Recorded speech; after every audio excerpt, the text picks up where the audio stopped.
Privet. Bonjour, hola. Good morning, good morning, good morning. This is Ken at 10. How are you today? Live, as we are every day, talking all about the property market. Today's question, what is the most likely reason your sale will fall through?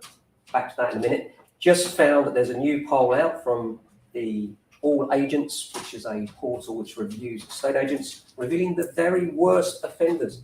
And two names there won't surprise many of you. Purple Bricks and Open Rent are right down there at the bottom. And yet, if you look at Trustpilot or some other review sites, they will tell you what a good agent they are. That's why, some of these review sites are just, how do you trust them? I don't know. It seems to me that all agents have genuine reviews, and certainly we encourage our clients to go on there or Google. Use Google. If you're not sure about an agent, Google them. Look at the reviews. Look at reviews and the company name. Are well worth doing. Now, what's the most likely reason that your sale will fall through in the UK today? I'll tell you what it is. It's the buyers. The most likely thing is that they'll pull out on you or something will happen. And that's why you've got to be so careful when you select a buyer. And it's one of the reasons why when we do viewings, we like to accompany all of them. And we like to accompany all of them not because we want to sell to them, because we believe that once they're through the door of the property, actually the property has to sell itself for its own reasons. You can sell the idea of viewing, you can excite someone about getting to the front door, but when they're through the front door, it has to be their decision for the right reasons. And the right reasons might be that it's the right size, the right value, the right location, multiple things. But one thing I always believed is that you can't sell someone the idea of buying the house itself. You can sell them the idea of viewing it, and then it has to be right for its own reasons, on its own merits. So when we view, rather than trying to sell to them when they get to the door, I always say to my guys, 2 ears, 1 mouth. Listen more than you speak.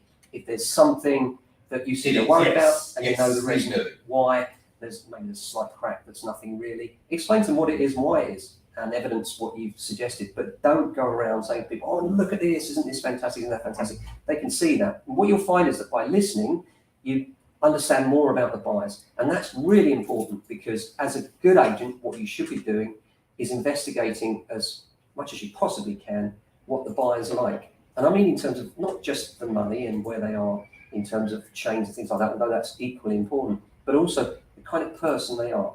Is this someone that's very nervous, quite jumpy, quite likely to fall through at the first signs of a small issue on survey?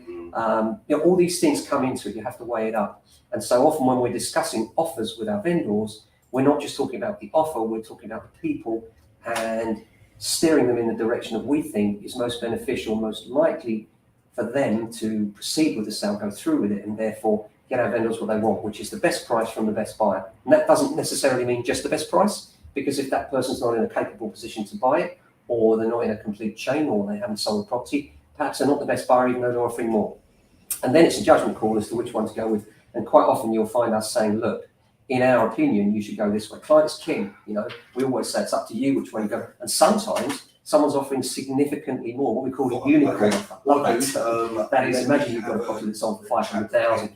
You've got offers coming in, offers over 500,000. Maybe you've got one at 510, one at 520, and then you've got someone comes in at 570, which has happened, and that's what we call a unicorn offer. And at that point, we say to the client, look, provided they can prove they are who they say they are, then actually it might be worth rolling the dice on, even if they're not in as good a position as the others, to a degree. But you have to be careful with that one, because if you're not really careful, you end up with a buyer that's going nowhere. And this is where understanding who your client is just as important as anything else. So apart from that, how are you? I hope you're doing well. We've got a fairly busy day today. A few people away, which is all good, because obviously we've got the Jubilee coming up. We're excited about that. We've got the bunting up, all sorts of things going on. It's bright and properly summer too.